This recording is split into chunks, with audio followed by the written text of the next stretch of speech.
उसे गांव के बाहर मेन रोड पर लेकर गए। वहाँ पर ममता और उसकी माँ का बहुत बड़ा रेस्टोरेंट था, जिसमें बड़े बड़े लोग कार से सिजलर वाली पत्ता गोभी फ्राइड राइस खाने आए थे। गजोधर अंदर गया और माँ बेटी से माफी मांगने लगा। मैंने हमेशा आप दोनों को नीचा दिखाने की कोशिश की।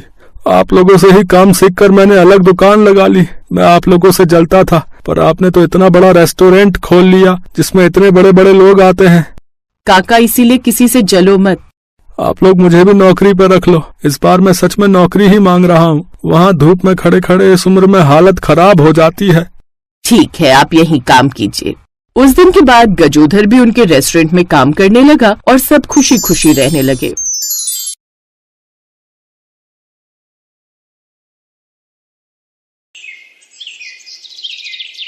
पूजा की शादी के लिए उसके घर वाले लड़का देख रहे थे। इसी वजह से उसकी मम्मी उसे रसोई में कोई न कोई खाने की चीज बनाना सिखा रही थी।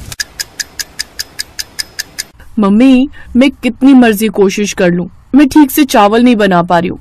बताया तो था कि ठीक से नाप कर पानी डाला कर, तू फिर वही गलती दोहरा देती है। अगली बार जब मैं खाना बनाने खड़ी होंगी तो तू साथ खड़ी हो जाना और बिल्कुल ध्यान से देखना कि मैं कैसे चावल बनाती हूँ।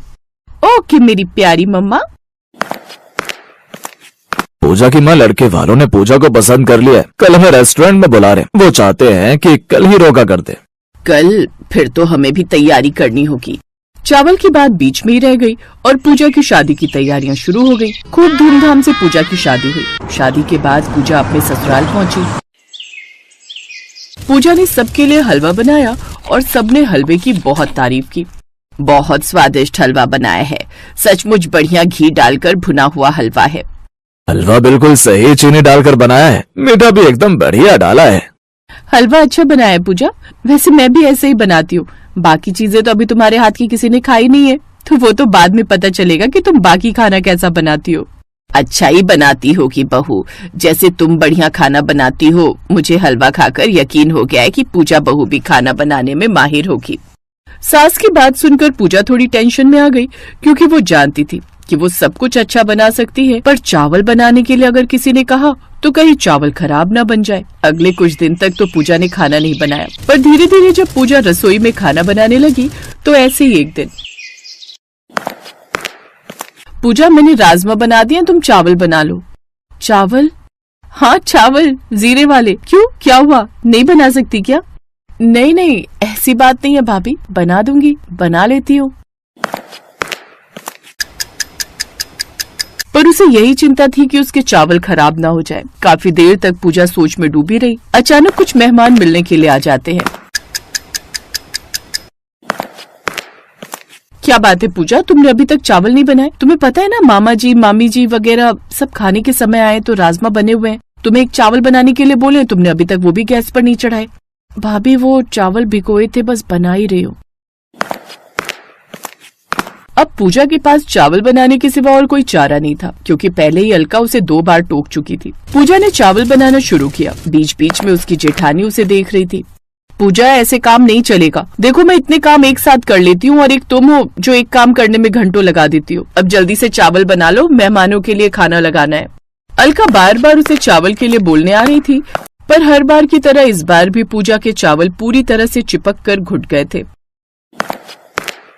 बन गए चावल? एक काम करो, तुम डाइनिंग टेबल पर ले आओ, मैंने सब कुछ लगा दिया है, मैं सलाद रख रही हूँ।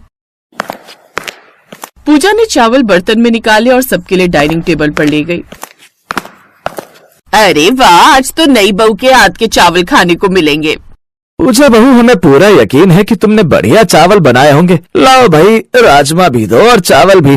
पूजा चावल के बर्तन से ढक्कन हटाती है तो सब लोग जब चावल की तरफ देखते हैं तो हक्के बक्के रह जाते हैं।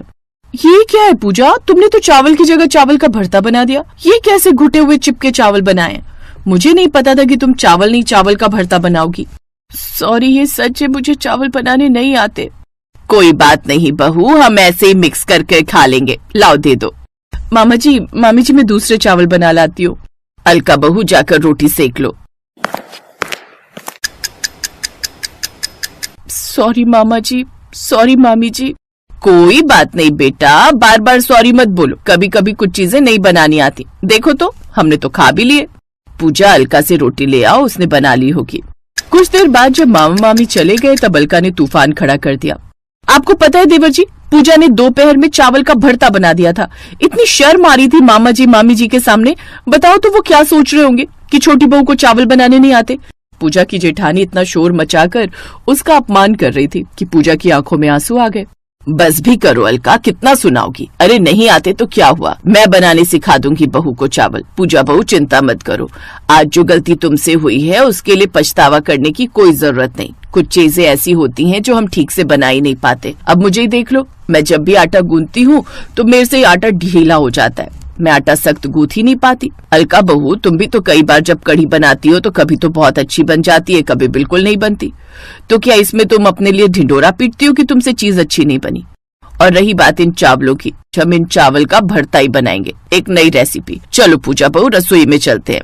तुम मुझे प्याज, टमाटर, हरी मिर्च, लहसुन, अदरक सब कुछ काट कर दो। मैं इन चावल का भरता बनाऊंगी और कल से मेरी ड्यूटी शुरू होगी तुम्हें चावल बनाना सिखाने की। अपनी सास की बात सुनकर पूजा के चेहरे पर सुकून की मुस्कान आ जाती है। पूजा की सास चावल का भरता बनाती है क्योंकि वो जानती थी कि पूजा ने भले ही चावल घुटे हुए बनाए हैं पर दिल से बनाए हैं, इसलिए वो पूजा के बनाए हुए चावलों का मान रखती है और सबको चावल का भरता बहुत ही टेस्टी लगता है।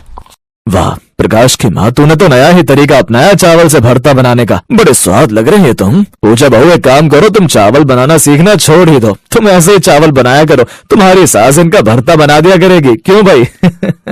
नहीं नहीं, चावल भी सीखेगी हमारी बहू।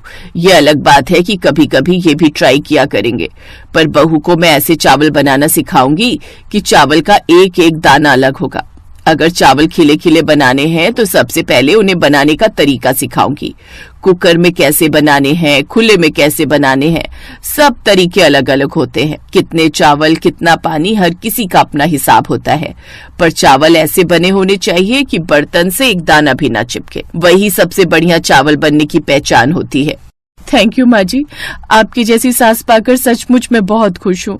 सॉरी पूजा, कल मैंने कुछ ज्यादा ही बोल दिया था, पर मैं भी तुम्हारी अच्छी वाली जेठानी हूँ। मुझे पता है भाभी, आप भी बहुत अच्छे हो और यहाँ पर सब बहुत अच्छे हैं। सब मुझे समझते हैं और बहुत प्यार देते हैं।